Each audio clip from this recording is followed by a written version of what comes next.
दोस्तों कल इसी टाइम पे हम लोग लाइव आए थे इसी टॉपिक को लेकर, लेकिन दोस्तों अचानक नेटवर्क इश्यू के कारण यानी कि नेटवर्क प्रॉब्लम होने के कारण दोस्तों हम लोगों का लाइव सही से चल नहीं पाया था और 3 मिनट के अंदर दोस्तों समाप्त हो गया था। इसलिए दोस्तों आज हम लोग लाए हैं वीडियो अपलोड करके आपको दिखाएंगे। जी हाँ दोस्तों, क्योंकि यहाँ पर नेटवर्क प्रॉब्लम होने के कारण लाइव जो है नहीं हो पाता है, जिसके कारण दोस्तों आप लोगों का टॉपिक यानी कि आप लोगों को वीडियो सही से नहीं दिखता है, आप लोगों को आवाज सही से नहीं जाती है, जिसके कारण दोस्तों हम लोग यहाँ पर लाइव नहीं कर सकते हैं। तो आज से मैं एक एक करके वीडियो अपलोड करके आपको बताऊंगा। आप क्या कीजिए, 5 से 10 मिनट वीडियो को देखिए दोस्तों, ध्यान से देखिए और आप लोग कमेंट कीजिएगा कि क्या आपको सही सभी चीज समझ में आ रहा है या नहीं। ठीक है, आप लोग कमेंट कीजिएगा कि जितना भी चीज मैं आपको यहाँ पर अभी बताने वाला हूँ, जितना भी चीज मैं आपको पढ़ाऊंगा, क्या ये सभी चीज आपको समझ में आता है या नहीं बिना लाइव का। आप लोग दोस्तों कमेंट कीजिएगा। तो आज हम लोग लेके आए दोस्तों सॉलिड स्टेट। कल भी इसी को लेके आए थे, लेकिन दोस्तों कल नहीं पढ़ा सके थे लाइव नहीं होने के कारण। लेकिन दोस्तों आज मैं आपका पूरा टॉपिक खत्म करने वाला हूं सॉलिड स्टेट का। जैसे कि आप लोग देख सकते हैं आज की इस वीडियो में हम लोग पढ़ेंगे ठोस क्या है, क्योंकि सॉलिड स्टेट चैप्टर का ही नाम है ठोस अवस्था। तो हम लोग पढ़ेंगे ठोस क्या है,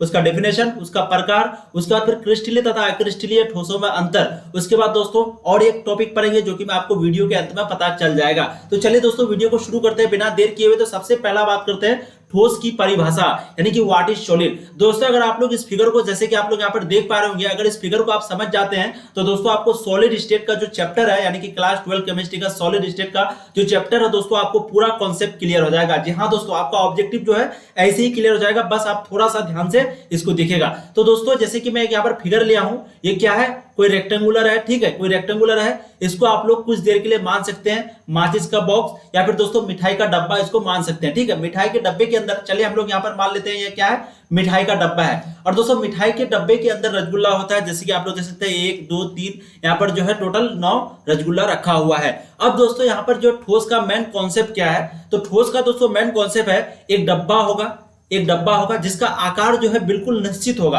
अब ऐसा नहीं कि इसको हम पेक्चा करके यानी कि इसको दबा करके हम इधर सटा दें, इसको दबा करके इधर सटा दें, वैसा नहीं, बिल्कुल एक निश्चित डब्बा होगा। मान लेते हैं कि ये लोहा का एक डब्बा है और इसके अंदर दोस्तों जो अणु होगा उसका भी आकार बिल्कुल सेम होगा, यानी कि इसका आकार जो होगा उसका भी आकार सेम होगा, उसका भी आकार सेम होगा। ठीक है, तो यहाँ पर कॉन्सेप्ट है कि सबसे पहले एक डब्बा होगा, डब्बे के अंदर जो अणु यानी कि जो रसगुल्ला होगा उसका आकार, उसका जो आकृति होगा दोस्तों वो बिल्कुल आपस में सेम होगा। इसका जितना रहेगा उसका उतना रहेगा, उसका उतना रहेगा। सबसे दूसरा कॉन्सेप्ट, सबसे पहले एक डब्बा, दूसरा जिसके इसके अंदर जो अणु रहेगा उसका आकार सेम रहेगा, और तीसरा दोस्तों इसके बीच की जो दूरी होगी वो सेम होगी यानी कि समान होगी। जैसे कि मान लेते हैं यहां से यहां दूरी है 2 cm, तो दोस्तों यहां से यहां भी दूरी होगी 2 cm। ठीक है, आपको ये सब चीज समझना होगा। अगर यहां से यहां दोस्तों, यहां से यहां आप लोग दे सकते हैं, अगर यहां पर 2 सेंटीमीटर दूरी है तो दोस्तों यहां से यहां के बीच भी दूरी जो है 2 सेंटीमीटर होना चाहिए। और इस दूरी को हम लोग क्या कहते हैं, अंतराण्विक स्थान कहते हैं। क्या कहते हैं, अंतराण्विक स्थान। इस दूरी को दोस्तों हम लोग कहते हैं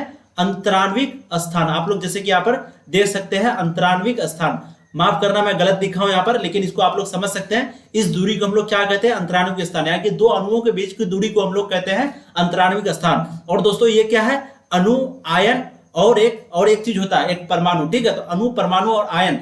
रसगुल्ला जो है आपका क्या है, अणु, परमाणु और आयन, तीनों में से कोई भी चीज हो सकता है। अब ये नहीं कि एक बार में तीनों चीज, जैसे कि मान लेते हैं अगर ये आयन हो तो ये सभी क्या होगा, आयन होगा। वहीं पे अगर ये अणु हो तो ये सभी क्या होगा, अणु होगा। वहीं पे अगर दोस्तों ये परमाणु हो तो ये सभी क्या होगा, परमाणु होगा। तो आप लोगों को समझ में आ गया कि ठोस यानी कि सॉलिड स्टेट यानी कि ठोस अवस्था जो चैप्टर है उसमें हम लोग इसी के बारे में पढ़ने वाले हैं। किसके बारे में, अणु के बारे में पढ़ने वाले हैं दोस्तों। तो एक डब्बा है, डब्बे के अंदर रसगुल्ला है, रसगुल्ले के बीच की दूरी जो है सेम होनी चाहिए और रसगुल्ला का जो आकार है वो सेम होनी चाहिए। बस इतना ही यहाँ पर कॉन्सेप्ट है। चलिए अब हम लोग शुरू करते हैं। जैसे कि मैंने आप लोगों को शुरू में ही बता दिया हूं कि आज हम लोग पढ़ने वाले हैं ठोस क्या है, परिभाषा, प्रकार, क्रिस्टलीय तथा अक्रिस्टलीय में अंतर, ये सारा चीज के बारे में हम लोग पढ़ने वाले हैं। बस आप लोग वीडियो को कम से कम 5 से 10 मिनट ध्यान से देखिए, तभी दोस्तों आप लोगों को सारा चीज समझ में आ जाएगा। ठीक है, चलिए अब हम लोग डेफिनेशन से शुरू करते हैं। जैसे कि दोस्तों सबसे पहले इसको यहाँ पर मिटाते हैं, उसके बाद दोस्तों हम लोग डेफिनेशन से शुरू करेंगे। आप यहाँ पर दे सकते हैं वे पदार्थ जिसकी आकार, यहाँ पर दोस्तों दे सकते हैं वे पदार्थ जिसकी आकार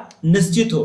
ठीक है, यहाँ पर दोस्तों देखिए आप यहाँ पर लिखा है वह पदार्थ जिसकी आकार निश्चित हो। थोड़ा सा यहाँ पर वीडियो लैगिंग कर रहा है, आप लोग यहाँ पर देखिए, वह पदार्थ जिसका निश्चित आकार हो। जैसे कि मैंने आप लोगों को बताया इस पदार्थ का आकार निश्चित होना चाहिए, यानी कि इधर से दाबे तो दबा चले जाना चाहिए, इधर से नहीं, बिल्कुल आकार सेम होना चाहिए और स्पष्ट सीमा हो। अगर ये दूरी मान लेते हैं, अगर मान लेते हैं 10 सेंटीमीटर का है तो दोस्तों 10 सेंटीमीटर ही होना चाहिए, कम और बेसी बिल्कुल भी नहीं होना चाहिए। और स्थिर आयतन हो। आयतन मतलब क्या, जैसे कि हम लोग एक 2 लीटर का वाटर बोतल लिए तो वो 2 लीटर ही होना चाहिए। अब ऐसा नहीं कि उसको पिघला करके हम 3 लीटर का बना दिए या फिर जमा करके उसको 1 लीटर का बना दिए, वैसा नहीं होना चाहिए। तो एक निश्चित आकार होना चाहिए, स्पष्ट सीमा होना चाहिए, स्थिर आयतन होना चाहिए, ठीक है। उसी को हम लोग क्या कहते हैं, ठोस कहते हैं। तो आप लोगों को ठोस का कॉन्सेप्ट समझ आ गया। वह पदार्थ जिसका आकार निश्चित हो, स्पष्ट सीमा हो, स्थिर आयतन हो, उसको हम लोग ठोस कहते हैं।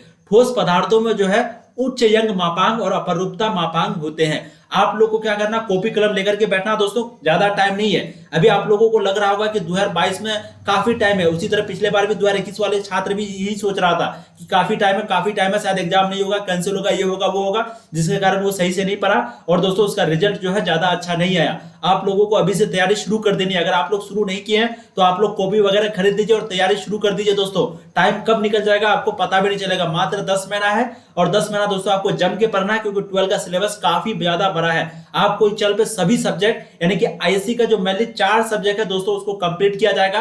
बाद में दोस्तों मैथ का भी हम लोग टीचर खोज रहे हैं, अगर मिल जाता तो दोस्तों आप लोगों का मैथ भी यहाँ पर कंप्लीट कराया जाएगा। बस आप लोगों को कॉपी ले लेना है, 4 कॉपी। अगर आप 3 सब्जेक्ट रखे तो 3 कॉपी लेना है और दोस्तों एक एक चीज को आपको नोट करना है। और क्वेश्चन बैंक को लेकर के, यानी कि जो क्वेश्चन बैंक होता है, जो क्वेश्चन बिहार बोर्ड में पूछा हुआ होता है, वो क्वेश्चन आपको अभी से प्रैक्टिस करनी है, ठीक है। अभी से अगर आप प्रैक्टिस करते जाइएगा एक एक चैप्टर करके दोस्तों, आपका रिवीजन यानी कि आपका जो तैयारी होगी वो काफी अच्छी होगी। अगर आप सोचेंगे कि लास्ट का 1 महीना में करेंगे तो दोस्तों उस समय आपको काफी लोड पड़ जाएगा, आप अच्छे से तैयारी नहीं कर सकते हैं। इसलिए आपको अभी से तैयारी शुरू कर देनी है, सभी चीज के साथ बिल्कुल शेड्यूल बाय।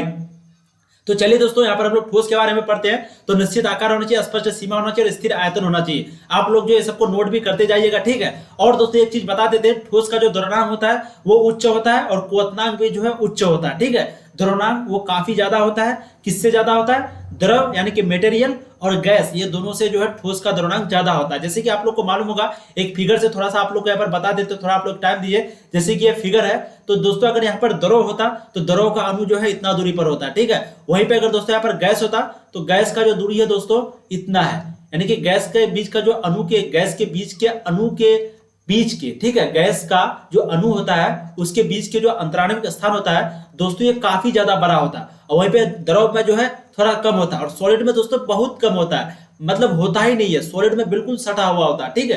तो आप लोगों को समझना होगा कि गैस का जो द्रव होता है, यानी कि जो गैस होता है उसके अंदर जो कण होते हैं यानी कि अणु होते हैं, उसके बीच का दूरी दोस्तों काफी ज्यादा होता है ठोस के मुकाबले, ठीक है। ये आपको समझना होगा, इंपॉर्टेंट पॉइंट है। अब चलिए दोस्तों नेक्स्ट पॉइंट पर बात करते हैं। आप लोग यहाँ पर देख सकते हैं, नेक्स्ट पॉइंट है आपका भौतिक विज्ञान। आप लोग को ये सब जो है समझते जाना है। मैं नोट यहाँ पर पूरा लिख दिया हूँ, बस आप लोगों को वीडियो पॉज करके कॉपी में नोट करना है और एक बार देख लेना है सभी चीज को, ठीक है। अब यहाँ पर देखिए, सबसे पहले भौतिक विज्ञान की जिस शाखा में एक इंपॉर्टेंट पॉइंट है, स्टार वाला पॉइंट है यहाँ पर, आप देखिए आप लोगों को जानकारी के लिए, भौतिक विज्ञान की जिस शाखा में ठोस अवस्था का हम लोग अध्ययन करते हैं उसे हम लोग कहते हैं ठोस अवस्था भौतिकी। क्या कहते हैं, ठोस अवस्था भौतिकी। भौतिक विज्ञान की जिस शाखा में यानी कि जिस ब्रांच में हम लोग इसका अध्ययन करते हैं, पढ़ाई करते हैं, उसे हम लोग करते हैं ठोस अवस्था भौतिकी। अब चलिए नेक्स्ट पॉइंट पर बात करते हैं। प्रत्येक ठोस अयवी कणों से मिलकर बना होता है। जैसे कि मैंने आप लोगों को बताया, इस फिगर के अंदर क्या होता है, कण होता है। एक कण भी बोल सकते हैं, अणु भी बोल सकते हैं, परमाणु भी बोल सकते हैं, ठीक है। ये क्या होता है, ये दोस्तों कण होता है। इसके अंदर, इस फिगर के अंदर कण होता है। तो यहाँ पर आपको कह रहा है प्रत्येक ठोस, यानी कि ये जितना भी ठोस है, ये फिगर को क्या कहते हैं, ठोस कहते हैं। तो दोस्तों ये ठोस जो है अवयवी कणों से मिलकर बना होता है। अवयवी कण किसे कहते हैं, तो दोस्तों अवयवी कणों के अंदर आता है आपका अणु, परमाणु और आयन। आप देख सकते हैं परमाणु, आयन और अणु, ये अवयवी कण के अंदर आता है, ठीक है। तो अवयवी कणों से मिलकर बना होता है ठोस, और अवयवी कण किसको कहते हैं, अणु, परमाणु और आयन को कहते हैं। अब दोस्तों यहाँ पर आपका है, ये क्लोजली पैक होते हैं। क्लोजली पैक मतलब क्या होता है, अच्छे से सटा हुआ। जैसे कि दोस्तों ठोस में क्या होता है, अगर आप मटेरियल में ले लेते हैं तो मैंने आपको बताया मटेरियल में इतना दूरी होगा, तो गैस में जो है इतना दूरी होगा। वहीं पे दोस्तों ठोस में जो है बिल्कुल इतना दूरी होगा, ठीक है, दूरी होगा ही नहीं। तो यहाँ पर आपको कह रहा है ये क्लोजली पैक्ड होते हैं। क्लोजली पैक्ड यानी कि ये अच्छे से दबाकर पैक किया हुआ होता है, बिल्कुल सटा हुआ होता है, एकदम एक क्वांटिटी में रखा हुआ होता है। ऐसा नहीं कि एक कण यहाँ है तो एक कण यहाँ, ऐसा नहीं है, बिल्कुल सटे हुए होते हैं, ठीक है। तो ये बिल्कुल पैक होता है दोस्तों।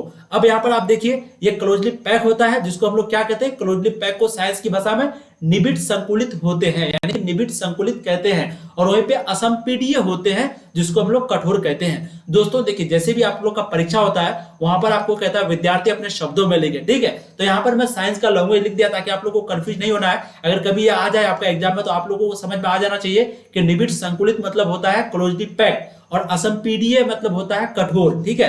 असंपीडीय मतलब होता है कठोर, वहीं पे दोस्तों निबिड़ संकुलित मतलब होता है क्लोजली पैक्ड। लेकिन आप लोग को जब भी आप लोग एग्जाम में लिखेंगे डेफिनेशन को, तो दोस्तों आप लोगों को जो है अपने लैंग्वेज में लिखना है। तो अपना लैंग्वेज क्या है कि अच्छे से दबा हुआ रहता है, अच्छे से सटा हुआ रहता है, आप लोगों को इसी तरह से लिखना है, ठीक है। अब चलिए नेक्स्ट पॉइंट पर बात करते हैं। यहाँ पर देखिए एक इंपॉर्टेंट पॉइंट है, ठोस के अवयवी कणों से कणों के मध्य रिक्त स्थान कम होता है, इनकी स्थिति स्थिर बनी रहती है, अतः ठोस का आयतन निश्चित बना रहता है। तो दोस्तों जैसे कि मैंने आप लोगों को बताया कि ठोस के जो अणु होते हैं यानी कि अवयव कण होते हैं दोस्तों, अवयवी कण होते हैं, उसके बीच की दूरी काफी कम होता है। जैसे कि आप लोग देख सकते हैं रिक्त स्थान, खाली स्थान जो है काफी कम होता है, ठीक है। और इनकी स्थिति जिससे जो है इसका स्थिति स्थिर बना हुआ रहता है। अब मान लेते हैं वहीं पे गैस रहता है, एक कण यहाँ रहता है, एक कण यहाँ रहता है, तो इसके हिलाने में कितना आसानी होता है। वहीं पे दोस्तों अगर दोनों सट करके रहेगा तो हम लोग इसको जल्दी नहीं हिला पाएंगे। तो यहाँ आपको कह रहा है कि इसका स्थिति जो है स्थिर बना हुआ रहता है, और ठोस का आयतन जो है वो निश्चित होता है। जैसे कि मैंने आपको बताया ठोस अगर आप ले लेते हैं 2 लीटर का, अगर एक लोहा का बोतल ले लेते हैं तो उसमें 2 ही लीटर हटेगा, ऐसा नहीं कि उसको 3 लीटर कर देंगे, उसी को हम लोग ठोस कहते हैं, ठीक है। यानी कि ठोस मतलब ही एक दूसरा लैंग्वेज में बोल सकते हैं कठोर। अब दोस्तों यहाँ पर एक मेन पॉइंट है आप लोगों के लिए, ठोस वाला चैप्टर दोस्तों कभी भी आपको पूछता है 5 से 6 मार्क्स ऑब्जेक्टिव आपको इससे पूछता ही है, इसलिए आप लोगों को ये छोटी छोटी पॉइंट पर ध्यान देना होगा। तो सबसे पहला पॉइंट है, इनका घनत्व गैस तथा द्रव की तुलना में अधिक होता है। किसका घनत्व?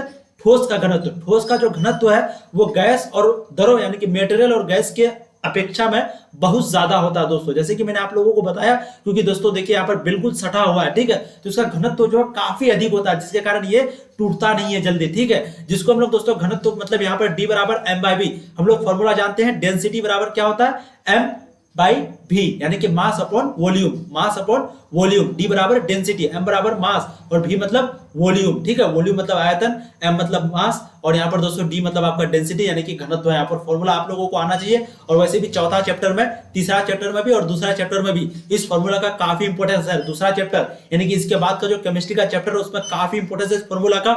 D बराबर m/v यानी कि डेंसिटी बराबर m/v, m/v, m/v, ठीक है। तो इनका घनत्व जो है गैस और द्रव की तुलना में सबसे ज्यादा होता है, गैस और द्रव की तुलना में। इनका गलनांक दोस्तों ज्यादा होता है, जैसे कि मैंने आप लोगों को बताया, इसका क्वथनांक भी ज्यादा होता है, और ये मध्य स्थिति के सापेक्ष दोलन करते हैं। अब दोलन क्या होता है? जैसे कि दोस्तों हम लोग मान लेते हैं पंखा है, ठीक है, ये पंखा है।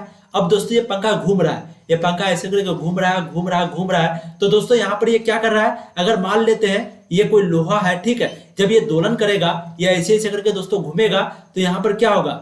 ये क्या होगा दोस्तों? इसका स्थिति जो है मध्य स्थिति के सापेक्ष दोलन करता है, यानी कि ये यहाँ पर बिल्कुल वैसे ही रहेगा। ये बहुत ज्यादा स्पीड में घूमेगा, ये बहुत कम स्पीड में घूमेगा, तो इसके अपेक्षा में ये दोलन करता है। तो यहाँ आपको सिंपली आपको याद रखना है कि ये माध्य स्थिति की अपेक्षा में यानी कि बीच वाला के स्थिति की अपेक्षा में दोलन करता है, इसकी अपेक्षा में, इसके कंपेरिजन में ये दोलन ज्यादा करता है। आप लोगों को यही समझना है। अब दोस्तों यहाँ पर देखिए ठोसों के प्रकार। सबसे पहले ठोस के बारे में पढ़ लिए, आप लोग को सारा चीज समझ में आ गया। ठोस के बारे में कोई भी डाउट हो दोस्तों आप लोग कमेंट कीजिए, नेक्स्ट वीडियो में मैं आपको 100% बताऊंगा, ठीक है। ठोस के बारे में पढ़ लिए। अब दोस्तों बात करते हैं उसका प्रकार के बारे में, फिर दोस्तों बात करेंगे उसका नेक्स्ट टॉपिक जो मैंने आप लोगों को बताया उसके बारे में। तो ठोसों के प्रकार ये मुख्यतः 2 प्रकार के होते हैं, जैसे कि आप लोगों को पता है क्रिस्टलीय ठोस, ठीक है, और एक होता है अक्रिस्टलीय ठोस।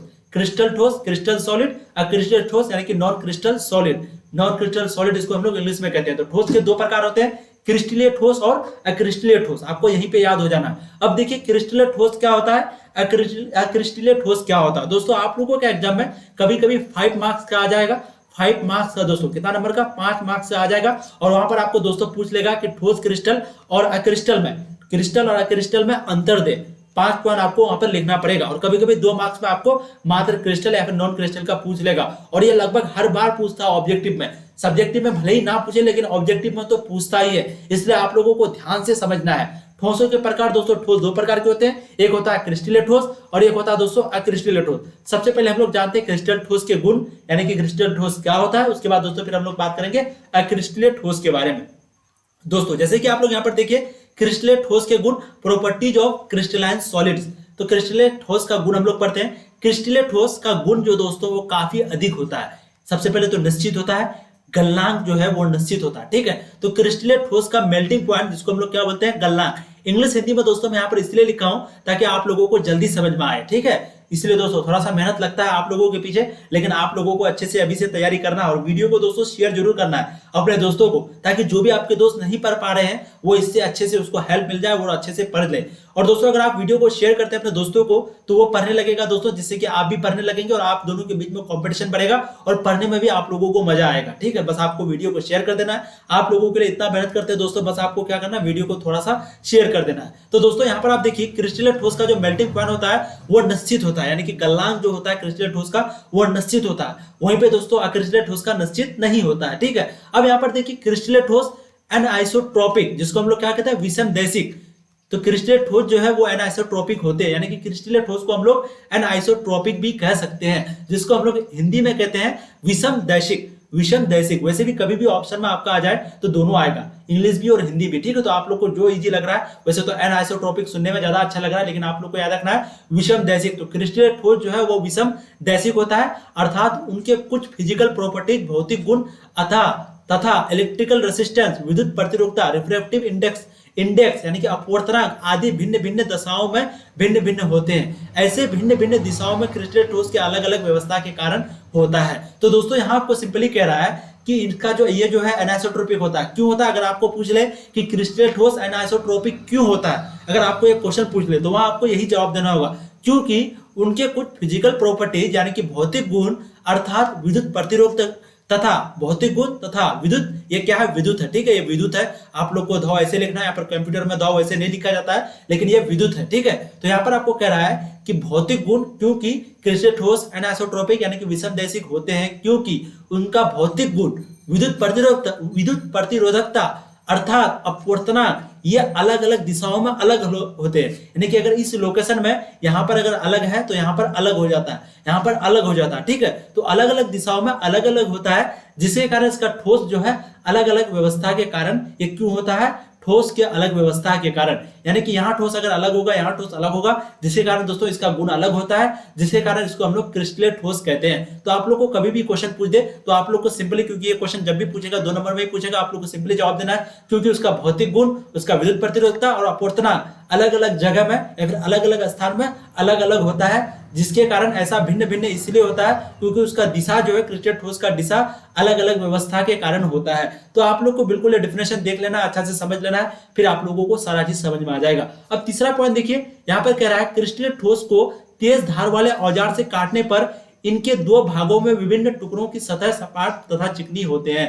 यहाँ आपको सिंपली कह रहा है कि क्रिस्टलीय ठोस को तेज मतलब दोस्तों जिसका धार बहुत ज्यादा हो। ठीक है, तो तेज धार वाले औजार से अगर काटेंगे तो इसको 2 भागों में सपाट रूप से, जैसे कि अगर इस सॉलिड को हम लोग यहाँ पर मान लेते हैं, ये क्या है, ये कोई सॉलिड है। ठीक है, कोई सॉलिड है, इसको हम लोग तेज धार वाले चाकू से काटेंगे दोस्तों तो बिल्कुल सपाट में कटेगा, बिल्कुल प्लेन में कटेगा। क्रिस्टलीय ठोस में एक खासियत है, वो खुरदरा टाइप का नहीं होगा, वो बिल्कुल प्लेन होगा, बिल्कुल प्लेन। ठीक है, बिल्कुल प्लेन होगा दोस्तों, जैसे कि चिकनी मिट्टी होता है उसी तरह। तो क्रिस्टलीय ठोस को तेज धार वाले औजार से काटने पर, चाकू से काटने पर इसका 2 बराबर जो भाग में विभक्त होगा यानी कि बटेगा, ये बिल्कुल बराबर सपाट भाग में बटेगा। ठीक है, और चिकनी भी होगा, यानी कि वो सतह जो कटेगा वो बिल्कुल बहुत ज्यादा चिकनापन उसमें होगा, बिल्कुल प्लेन हो जाएगा, लगेगा है नहीं कि इसको काटा गया है। क्रिस्टलीय ठोस का ये गुण है। ठीक है, अब यहाँ पर देखिए नेक्स्ट गुण क्या है क्रिस्टलीय ठोस का हीट ऑफ फ्यूजन, जिसको हम लोग कहते हैं गलन की ऊष्मा, निश्चित तथा अभिलक्षणिक होता है। यहाँ आपको सिंपली कह रहा है कि क्रिस्टलीय ठोस का जैसे कि गलनांक निश्चित होता है, क्वथनांक निश्चित होता है, उसी तरह दोस्तों गलन की जो ऊष्मा है, जैसे ऊष्मा यहाँ पर क्या होता है, जैसे कि दोस्तों हम लोग इसको जैसे कि पानी ले लेते हैं। ठीक है, वैसे पानी द्रव है, लेकिन एग्जांपल के लिए जैसे लोहा ले लेते हैं दोस्तों, लोहा को गर्म करते आते एक समय बाद ये जो है पिघलने लगता है। क्यों पिघलने लगता है? क्योंकि इसका गलन की ऊष्मा जो है वो निश्चित होता है। मान लेते हैं अगर 2.3 है, ठीक है, तो ये 2.3 ताप के बाद जो है पिघलने लग जाएगा। ठीक है, तो इसका एक निश्चित हो गया 2.3 निश्चित होता है और अभिलक्षणिक होता है। अभिलक्षणिक, ठीक है, लक्षणिक तो लक्षण तो होता ही है, और अभिलक्षणिक मतलब और ज्यादा लक्षण। तो क्रिस्टलीय ठोस का आप लोग को सिंपली मेन पॉइंट क्या है, गलन की ऊष्मा जो है निश्चित होता है। और क्रिस्टलीय ठोस वास्तविक ठोस पदार्थ होते हैं, और क्रिस्टलीय ठोस जो है वो वास्तविक ठोस पदार्थ होता है, काल्पनिक नहीं। बिल्कुल ये आपको दिखेगा, इसको आप टच कर सकते हैं, सब कुछ कर सकते हैं। तो क्रिस्टलीय ठोस के बारे में हम लोग समझ लिए। यह आपको 2 नंबर पर पूछेगा सिर्फ क्रिस्टलीय ठोस के बारे में। वहीं पे दोस्तों अगर आपको दोनों पूछ ले, यानी कि क्रिस्टल और अक्रिस्टल, तो ये आपको कभी कभी जो है 5 नंबर का भी पूछ लेता है। अब चलिए बात करते हैं अक्रिस्टलीय ठोस यानी कि अमरफस सॉलिड के बारे में। अक्रिस्टलीय ठोस को हम लोग सीडो सॉलिड भी कहते हैं। इंग्लिश में क्या कहते हैं? सीडो सॉलिड, यानी कि झूठा। सीडो मतलब क्या होता है? झूठा, ठीक है, झूठा। आप लोग सिंपली अमरफोस सॉलिड, झूठा सॉलिड दिमाग में रखना है और आप लोगों का सारा कॉन्सेप्ट क्लियर हो जाएगा। तो सबसे पहला पॉइंट है अक्रिस्टलीय ठोस का, अमरफोस सॉलिड ताप के एक निश्चित परास रेंज ऑफ पर नरम हो जाते हैं, इसी कारण को गलाकर सांचे में ढाला जा सकता है, जैसे कि प्लास्टिक कांच। तो दोस्तों यहाँ आपको सिंपली कह रहा है कि अमरफोस सॉलिड यानी कि अक्रिस्टलीय ठोस को ताप के एक निश्चित परास यानी कि एक निश्चित टेम्परेचर पर नरम हो जाते हैं। तो एक निश्चित टेम्परेचर देंगे, ठोस में वैसा बात नहीं है, ठोस में आप कितना भी ज्यादा दीजिए वो जल्दी नहीं पिघलता है, निश्चित नहीं होता। लेकिन अक्रिस्टलीय में क्या होता है? एक निश्चित होता है। जैसे कि प्लास्टिक, अगर आप जैसे मान लेते हैं इसका अगर 2.3 कैलोरीन पे, अगर 2.3 टेम्परेचर पे अगर ये पिघल जाएगा तो हमेशा 2.3 पे ही पिघल जाएगा, जैसे कि कांच, ठीक है। तो अमरफोस सॉलिड का सबसे पहले तो आपको एग्जांपल याद होना चाहिए। एग्जांपल लगभग हर बार पूछता है आपके बोर्ड एग्जाम में, चाहे आप किसी भी बोर्ड से हैं, बिहार बोर्ड, यूपी बोर्ड या फिर महाराष्ट्र बोर्ड, जैक बोर्ड, जिस बोर्ड से भी है, आपको सबसे पहले एग्जांपल याद रखना चाहिए, प्लास्टिक और कांच, ठीक है। तो अमरफोस सॉलिड का दो एग्जांपल है, एक प्लास्टिक और एक कांच। कांच जिसको हम लोग ग्लास भी बोलते हैं इंग्लिश में। तो अमरफोस सॉलिड जो एक निश्चित ताप पर ही पिघलता है, सिंपली आपको याद रखना है। अब नेक्स्ट पॉइंट है, गर्म करने पर एक निश्चित ताप पर क्रिस्टलें बन जाते हैं। अक्रिलिक ठोस को क्रिस्टल बन जाने के कारण ही प्राचीन सभ्यता के कुछ कांच के बने वस्तुओं में द्वितीयपन पाया जाता है। तो दोस्तों यहाँ आपको कह रहा है कि जब हम लोग इसको यानी कि अमरफोस सॉलिड को निश्चित ताप पर गर्म करते हैं, क्रिस्टलें बन जाता है, यानी कि क्रिस्टलें बन जाता है। अमरफोस सॉलिड जो है वो क्या बन जाता है? क्रिस्टलीय। क्रिस्टल मतलब क्रिस्टल दोस्तों, नॉन क्रिस्टल से क्रिस्टल बन जाता है। वहीं पे अक्रिस्टलीय ठोस को क्रिस्टलें बन जाने के कारण, यानी कि अक्रिस्टलीय ठोस जो क्रिस्टल ठोस बन जाता है, इसी के कारण दोस्तों हम लोग अगर कोई चीज को देखते हैं तो हम लोग को धुंधलापन दिखाई पड़ता है। क्यों दिखाई पड़ता है? आप लोगों को आज समझ में आ गया। अगर हम लोग कोई मिरर को या फिर कोई पुराना मिरर को देखते हैं तो वहां पर धुंधलापन थोड़ा सा साफ दिखाई नहीं पड़ता, क्लियर दिखाई नहीं पड़ता। क्यों? क्योंकि दोस्तों वो अमरफोस सॉलिड था और अमरफोस सॉलिड यानी कि अक्रिस्टलीय ठोस से हम लोग उसको क्रिस्टल ठोस बनाए, जिसके कारण वहां पर साफ नहीं दिखता है। तो दो पॉइंट हो गया आपका, एक निश्चित ताप और दूसरा हो गया क्या? निश्चित ताप पर अगर हम लोग उसको गर्म करें तो ये जो है अक्रिस्टलीय ठोस को क्रिस्टल बन जाता है, ठीक है। अमरफोस सॉलिड क्रिस्टलीय यानी कि क्रिस्टल बन जाता है। अब यहाँ पर देखिए अक्रिस्टलीय पदार्थ में, यहाँ पर दोस्तों देखिए अक्रिस्टलीय पदार्थ में तरल की भांति प्रवाह प्रवृत्ति होती है। हालांकि अक्रिस्टलीय ठोस में प्रवाह की प्रकृति बहुत ही स्लो होती है। अक्रिस्टलीय पदार्थ के प्रवाह की प्रवृत्ति के कारण ही बहुत पुराने इमारतों के खिड़कियों आदि में लगे कांच की जड़ें ऊपर की अपेक्षा थोड़े मोटे हो जाते हैं। तो दोस्तों यहाँ आपको सिंपली कह रहा है, जैसे कि मान लेते हैं एक मोमबत्ती को लेते हैं, और मोमबत्ती दोस्तों क्योंकि धीरे धीरे जलता है और धीरे धीरे पिघलता है, और आप एक समय बाद देखेंगे मोमबत्ती के जो जलने के कारण, ये मान लेते हैं शुरू में इतना हाइट का था, ठीक है, और धीरे धीरे पिघलने होने के कारण इतना हाइट हो गया, और दोस्तों ये जो परत धीरे धीरे नीचे आता है, ये नीचे आने के कारण यहाँ पर क्या हो जाता है? जम जाता है, और जमने के कारण दोस्तों ये मोटा हो जाता है। तो यहाँ आपको सिंपली वही कह रहा है कि अक्रिस्टलीय पदार्थ जो है तरल की भांति प्रवाह की प्रवृत्ति, यानी कि वो बहने के कारण अक्रिस्टलीय ठोस में प्रवाह की प्रवृत्ति बहुत ही स्लो होता है, क्योंकि वो धीरे धीरे जम के आता है, जैसे कि मोमबत्ती में धीरे धीरे आता है, ठीक है, जिसके कारण दोस्तों वो नीचे में जम जाता है। इसलिए कांच की जड़ें यानी कि कांच का जो निचली भाग है ऊपर की अपेक्षा में थोड़ा सा मोटा हो जाता है। वो किसके कारण? इसी के कारण है कि वो कौन सा पदार्थ है?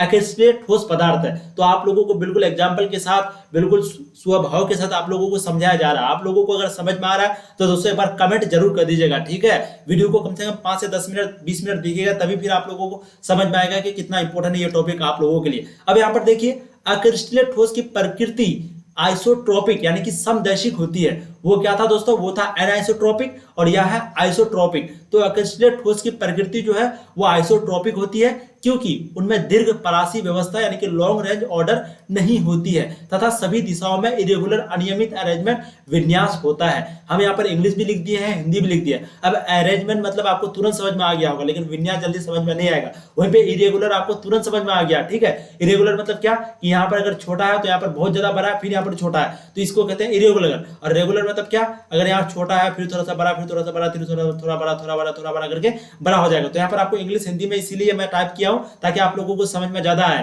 तो अक्रिस्टलीय ठोस की प्रकृति समदैशिक होती है, क्योंकि उसमें दीर्घ पराशरी व्यवस्था यानी कि लॉन्ग रेंज ऑर्डर बिल्कुल नहीं होता है, और सभी दिशाओं में इरेगुलर यानी कि अनियमित होता है, और विन्यास होता है यानी कि अरेंजमेंट जो है उसका विन्यास होता है। अब देखिए दोस्तों अक्रिस्टलीय ठोस आप लोगों को भी इंग्लिश और हिंदी दोनों टाइप करते जाना है, ठीक है, यानी कि दोनों आप लोगों को जो है मैं टाइप यहाँ पर कंप्यूटर में करता हूँ, आप लोगों को नोट करते जाना है। अब यहाँ पर दोस्तों देखिए जब भी आप दूसरा क्लास में आइएगा इस चैप्टर का, तो दोस्तों आप लोग नोट को रिविजन करके जरूर आइएगा, ठीक है। अब यहाँ पर देखिए अक्रिस्टलीय ठोस दैनिक जीवन में काफी उपयोगी है।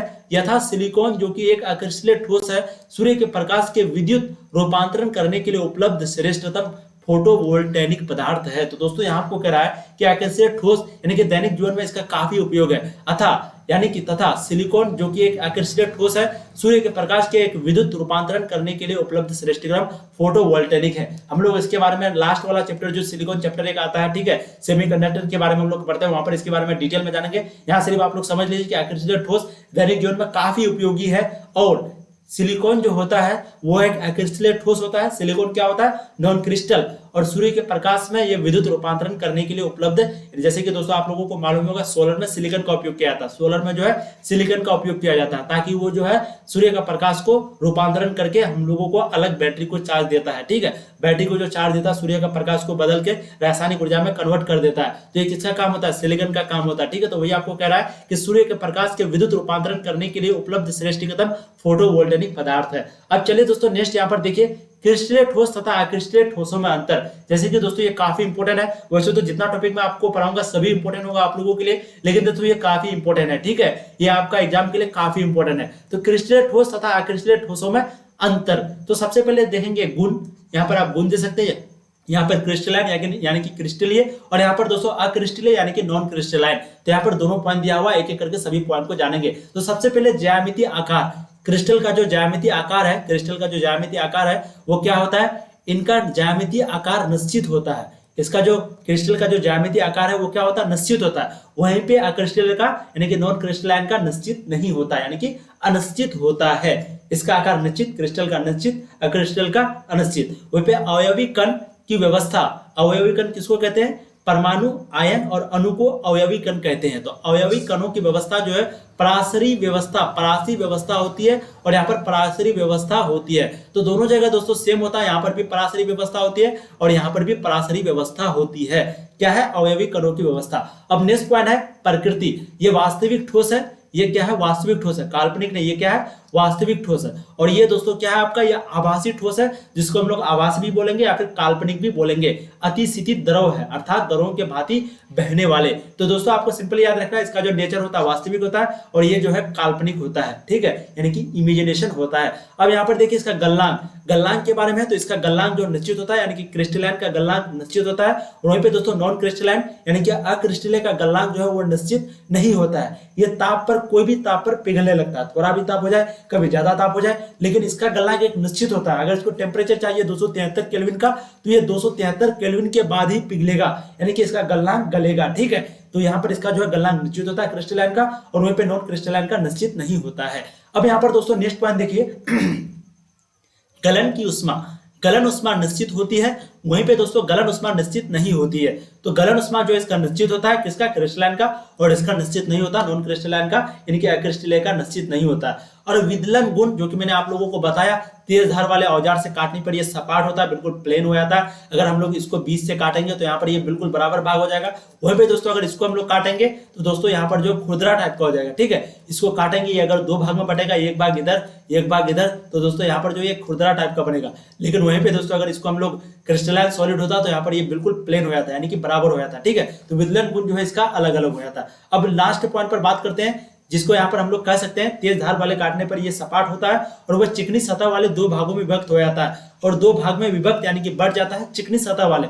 वहीं पे दोस्तों तेज धार वाले औजार से काटने पर नॉन क्रिस्टलाइन को समान नहीं होता है, वह चिकनी सतह वाले 2 भाग विभक्त नहीं होते, लेकिन 2 भाग भी नहीं बनता। चिकनी सतह वाला भाग तो बनता है लेकिन चिकनी सतह वाला नहीं बनता है। अब यहाँ पर लास्ट वाला पॉइंट है जो कि आप लोग यहाँ पर देख सकते हैं, मैं आपको 7 पॉइंट लिखा दिया, आपको लिखना है एग्जाम में 5 पॉइंट। अगर आपको पूछ दिया 5 मार्क्स का तो आपको 5 पॉइंट ही लिखना है, 5 पॉइंट में आपको 5 मार्क्स 100% मिल जाएगा। अगर आपको 7 पॉइंट आता है तो अच्छी बात है, लिख दीजिए अगर टाइम है तो, अगर टाइम नहीं है तो आपको 5 पॉइंट लिख देना और 5 पॉइंट में आपको 5 मार्क्स 100% मिल जाएगा, ठीक है। तो यहाँ पर आपको कह रहा है ये विषम दैशिक होते हैं, ये विषम दैशिक होते हैं और ये जो है समदैशिक होते हैं, जैसे कि मैंने आप लोगों को बताया। उदाहरण के लिए एग्जांपल काफी इंपॉर्टेंट है, यहाँ पर क्रिस्टलाइन का एग्जांपल देख लीजिए। ये क्या है दोस्तों? क्रिस्टलाइन यानी कि अक्रिस्टलीय, ठीक है।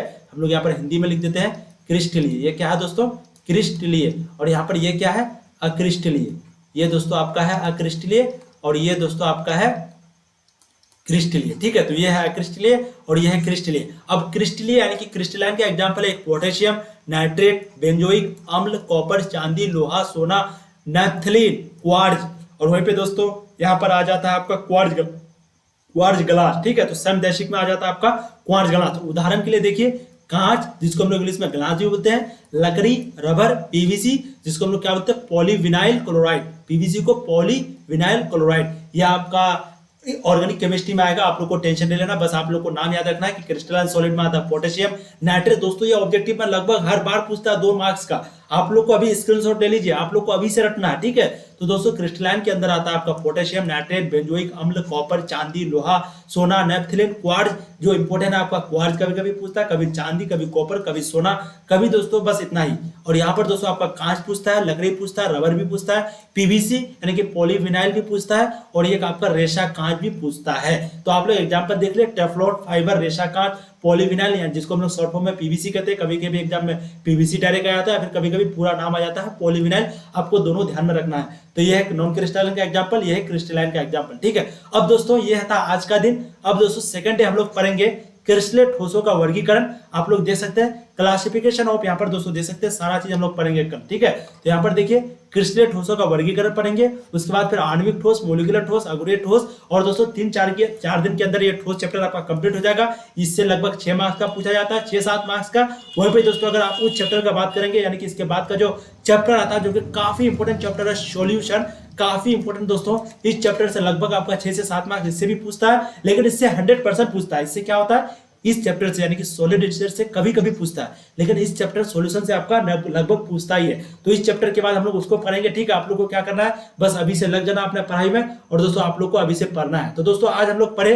ठोस क्या है, परिभाषा पढ़े, प्रकार पढ़े, क्रिस्टल ठोस तथा अक्रिय ठोसों में अंतर, वो भी डिटेल में पढ़े। तो उम्मीद करता हूं ये आपको काफी पसंद आया होगा दोस्तों वीडियो। अगर आपको वीडियो पसंद आया दोस्तों, इसी तरह का वीडियो अगर आप चाहते हैं तो वीडियो को लाइक कीजिए, और दोस्तों वीडियो को शेयर कीजिएगा अपने दोस्तों को। जितना आप लोग सपोर्ट करेंगे दोस्तों, मैं आप लोगों के लिए उतना अच्छा से अच्छा कंटेंट लेके आऊंगा, ठीक है। और चैनल पे अगर दोस्तों पहली बार आए तो चैनल को सब्सक्राइब जरूर कीजिए। और दोस्तों मैं आपको गारंटी देता हूं 12th क्लास का सारा सिलेबस यहीं पे आपका कंप्लीट होगा, बस आपको कहीं नहीं जाना है। आपको विश्वास करके, थोड़ा सा विश्वास करके आपको दोस्तों कॉपी कलम लेके बैठ जाना है, और एक एक चीज आपको पढ़ाई जाएगी। और दोस्तों ये नोट अगर आप चाहते हैं तो आप टेलीग्राम लिंक पे ज्वाइन हो जाइए, वहां पर आपको ये नोट मिल जाएगा, या फिर इंपॉर्टेंट जो टॉपिक होगा, अनाउंसमेंट होगा, कुछ भी होगा दोस्तों आपको टेलीग्राम पे मिल जाएगा, ऑब्जेक्टिव होगा टेलीग्राम पे मिल जाएगा, बस आपको वहां पर ज्वाइन हो जाना है, ठीक है। अभी के लिए इतना ही दोस्तों, फिर मिलते हैं नए वीडियो में, तब तक के लिए जय हिंद, जय भारत।